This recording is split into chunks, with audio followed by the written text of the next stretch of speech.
नमस्कार दोस्तों, welcome to action study point. दोस्तों आज हम आपको देने वाले हैं जो यूपी बीएड का एंट्रेंस एग्जाम हुआ था 9 अगस्त को।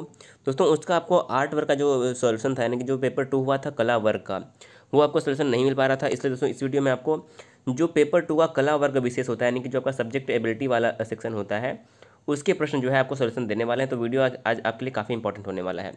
तो अगर आप चैनल पर पहली बार हैं जरूर सब्सक्राइब कर दीजिएगा, पूरा वीडियो ध्यान से देखिएगा और आप अपना जो है क्वेश्चन जरूर मिलाइएगा। कितने प्रश्न आपको एग्जाम में देखने को मिले थे ये भी हमें ज़रूर बताइएगा। हमने प्रयास किया कि आपको सारे क्वेश्चन जो है एग्जाम वाले ही मिले। तो आइए शुरू करते हैं। देखिए हमारा पहला प्रश्न क्या है दोस्तों। ये प्रश्न पूछा गया था कि समाजशास्त्र के जनक या फिर पिता, ये प्रश्न पूछा गया था कि समाजशास्त्र के जो है पिता यानी जनक जो है कौन है। तो यहाँ पर कई ऑप्शन दिए हुए थे। यहाँ पर तो हमारा करेक्ट आंसर हो जाएगा ऑगस्ट काम्टे जो है यहाँ पर हमारा करेक्ट आंसर हो जाएगा। तो अगर आपने ऑगस्ट काम्टे पे अगर निशान लगाया होगा तो आपका ऑप्शन जो है बिल्कुल राइट हो जाएगा। एक प्रश्न पूछा गया था कि किरातार्जुनीयम जो है पुस्तक, इसके लेखक कौन है। तो देखिए बहुत ही ये इंपॉर्टेंट प्रश्न है। तो जो किरातार्जुनीयम नामक एक ये महाकाव्य है, इसे लिखा था महाकवि भारवी ने। काफ़ी इंपॉर्टेंट ये प्रश्न है। तो सही आंसर क्या हो जाएगा, जिन लोगों ने भी भारवी पे निशान लगाया होगा तो उनका जवाब करेक्ट हो जाएगा, किरातार्जुनीयम जो है भारवी ने लिखा था। अगला प्रश्न एक पूछा गया था कि इनकलाब शब्द का प्रयोग सबसे पहले किसने किया था। तो देखिए जो इनकलाब शब्द का जो प्रयोग था वह हसरत मोहानी और भगत सिंह ने किया था। तो ऑप्शन में जो भी रहा होगा वो करेक्ट हो जाएगा। हसरत मोहानी अगर रहा होगा तो वो भी सही हो जाएगा, भगत सिंह रहा होगा तो वो भी सही हो जाएगा। जो है इनकलाब शब्द का प्रयोग, ये दोनों ऑप्शन जो है करेक्ट हो जाएंगे। अगला प्रश्न देखिए क्या है, एडीबी का मुख्यालय पूछा गया था कि जो एडीबी का मुख्यालय, देखिए एडीबी का फुल फॉर्म क्या होता है, एशियन डेवलपमेंट बैंक। जो एशियन डेवलपमेंट बैंक है उसका मुख्यालय है मनीला। मनीला कहाँ पर है, फिलीपींस की राजधानी मनीला है। देखिए कई बार प्रश्न पूछा गया है। तो फिलीपींस की राजधानी मनीला है और यहीं पर दोस्तों जो है एडीबी का हेडक्वार्टर स्थित है। ये इंपॉर्टेंट प्रश्न है। इसके अलावा जो आपको यहाँ पर याद रखना है कि जो आपका एशिया का नोबेल किसे कहते हैं। तो जो एशिया का नोबेल कहते हैं, तो जो एशिया का नोबेल कहते हैं जिसे हम रेमन मैग्सेसे कहते हैं। तो रेमन मैग्सेसे भी जो है फिलीपींस की राजधानी मनीला में ही दी जाती है, ये भी याद रखना है।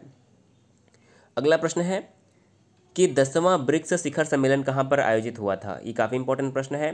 तो जो 10वां ब्रिक्स शिखर सम्मेलन था वह 2018 में आयोजित हुआ था। कहाँ पर, जोहान्सबर्ग दक्षिण अफ्रीका में। तो एक इंपॉर्टेंट प्रश्न था। दक्षिण अफ्रीका के जोहान्सबर्ग में जो है 10वां ब्रिक्स शिखर सम्मेलन आयोजित किया गया था। ब्रिक्स का फुल फॉर्म क्या होता है यहाँ पर आप याद रख सकते हैं, ब्राज़ील, रसिया, इंडिया, चाइना और साउथ अफ्रीका। ये होता है ब्राज़ील, रसिया, इंडिया, चाइना, साउथ अफ्रीका। इसमें 5 देश हैं। और 2018 में हुआ था 10वां ब्रिक्स शिखर सम्मेलन, वो जोहान्सबर्ग में हुआ था। तो करेक्ट आंसर हो जाएगा जोहान्सबर्ग। अगला प्रश्न है 1913 में किस भारतीय को नोबेल पुरस्कार मिला था। काफ़ी इंपॉर्टेंट प्रश्न है। और 1913 में जो है ये पहला नोबेल भारत में किसी को मिला था, वो मिला था गुरुदेव रविंद्रनाथ टैगोर को। 1913 में गुरुदेव रविंद्रनाथ टैगोर नोबेल पुरस्कार जीतने वाले पहले भारतीय और साहित्य में जीतने वाले पहले एशियाई भी बने थे।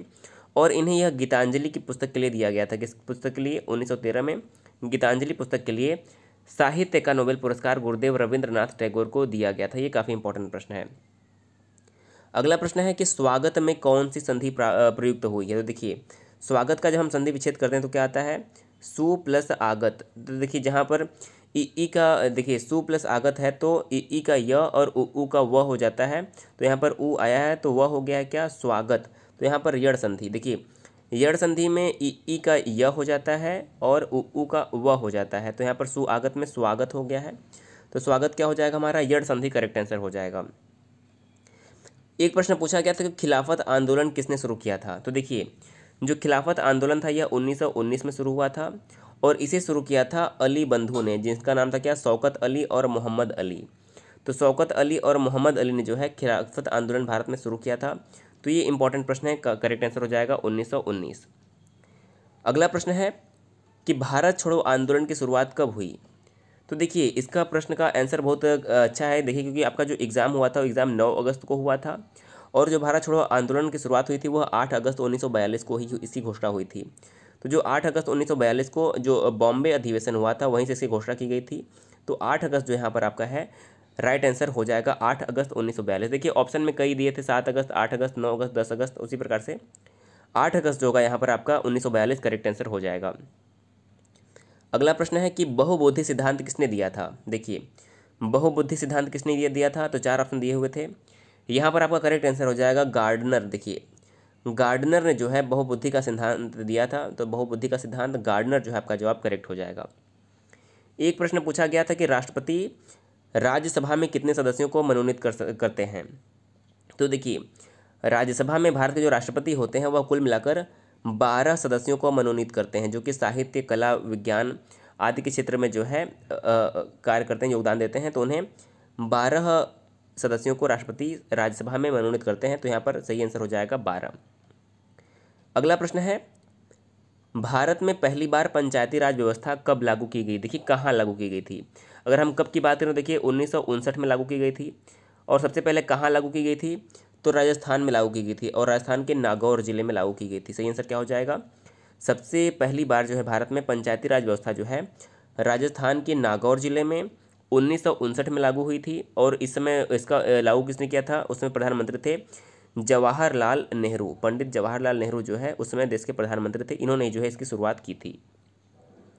अगला प्रश्न पूछा गया था कि भारत में जो है वयोवृद्ध पुरुष किसे कहते हैं। इसे हम कहते हैं, इन्हें कहते हैं grand old man of India, यानी कि भारत का वयोवृद्ध पुरुष। तो सही आंसर हो जाएगा दादा भाई नौरोजी को जो है भारत में वयोवृद्ध पुरुष या फिर grand old man of India कहते हैं। इनकी एक पुस्तक भी पूछी जाती है, इसका नाम क्या है, poverty and un British rule in India.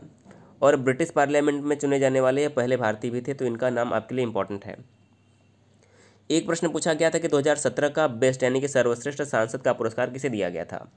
2017 का सर्वश्रेष्ठ सांसद का पुरस्कार किसे दिया गया था, तो सही आंसर हो जाएगा भर्तरी मेहताब को दिया गया था, जो कि बीजू जनता दल के सांसद हैं। कौन, भर्तरी मेहताब, जो कि बीजू जनता दल के सांसद हैं। करेक्ट आंसर हो जाएगा, इन्हें 2017 का बेस्ट सांसद का अवार्ड जो है दिया गया था।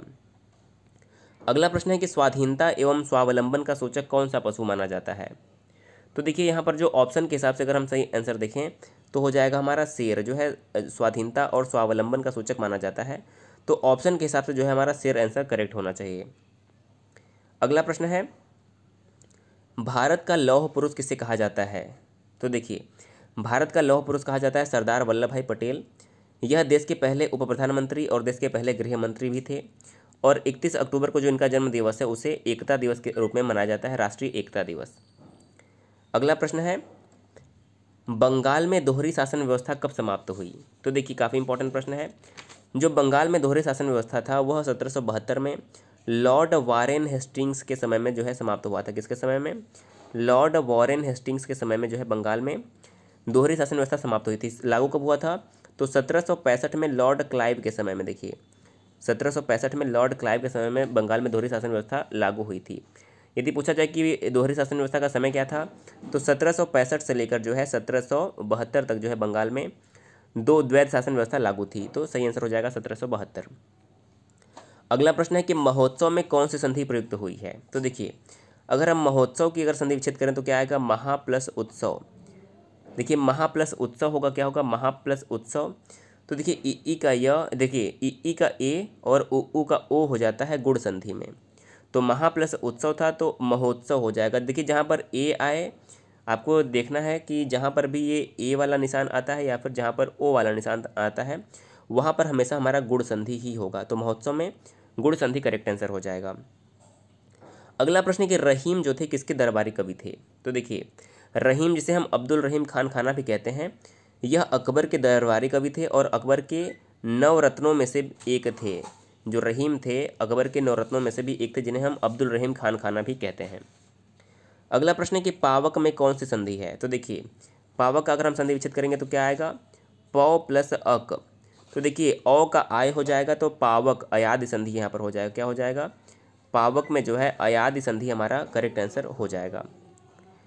अगला प्रश्न है कि भक्ति काल के सबसे लोकप्रिय कवि कौन थे। तो देखिए, भक्ति काल के सबसे जो लोकप्रिय कवि थे वो थे तुलसीदास, जिन्होंने रामचरितमानस की रचना की थी। रामचरितमानस जो कि अवधि में लिखा गया एक महाकाव्य है, जो कि सबसे अधिक प्रचलित है, इसीलिए तुलसीदास को जो है लोकप्रिय कवि भक्ति काल का माना जाता है। एक प्रश्न पूछा गया था कि जो नई शिक्षा नीति भारत में कब लागू हुई थी। तो देखिए, जो नई शिक्षा नीति थी वह 1986 में लागू हुई थी। कब लागू हुई थी, 1986 करेक्ट आंसर हो जाएगा। अगला प्रश्न है कि नदियों का देश किसे कहते हैं। तो देखिए, नदियों का देश हम कहते हैं बांग्लादेश को, क्योंकि बांग्लादेश में ब्रह्मपुत्र, गंगा, बहुत सारी तीस्ता, मानस, ये सभी जो नदियां हैं बांग्लादेश में होकर निकलती हैं, बांग्लादेश से होकर जो बंगाल खाड़ी में चली जाती हैं, इसलिए बांग्लादेश को जो है नदियों का देश कहा जाता है। देखिए 2 प्रश्न ऐसे भी आए थे जहाँ पर रिक्त स्थान की पूर्ति करनी थी और ये प्रश्न संस्कृत के थे। तो देखिए एक था कि तड़ागस्य, एक में आपको देखना था कि जो तड़ाग दिया हुआ था ऑप्शन में कि तड़ागस्य होगा कि तड़ागात होगा या तड़ाग, कुछ ऐसा था। तो वहाँ पर तड़ागस्य जो है हमारा करेक्ट आंसर हो जाएगा। कुछ ऐसा दिया था कि तड़ागस्य परितः वृक्ष, कुछ ऐसा दिया हुआ था, तो तड़ागस्य हमारा जो है करेक्ट आंसर हो जाएगा। और एक प्रश्न दिया था कि मुनि नाम भरना था, तो वहाँ पर देखिए मुनि वाला प्रश्न था, तो मुनि नाम जो है वहाँ पर करेक्ट आंसर हो जाएगा। तो देखिए इतने प्रश्न दोस्तों हमें मिल पाए थे कला वर्ग से, जो हमारा सेकंड पेपर होता है। वीडियो कैसा लगा हमें ज़रूर बताइएगा। अगर कुछ प्रश्न आपके दिमाग में आ रहे हों तो हमें कमेंट करके ज़रूर बताइएगा, वो प्रश्न का भी सॉल्यूशन हम देने की कोशिश करेंगे। दोस्तों वीडियो को जरूर शेयर करिएगा, वीडियो कैसा लगा हमें कमेंट करके ज़रूर बताइएगा। वीडियो देखने के लिए बहुत बहुत धन्यवाद।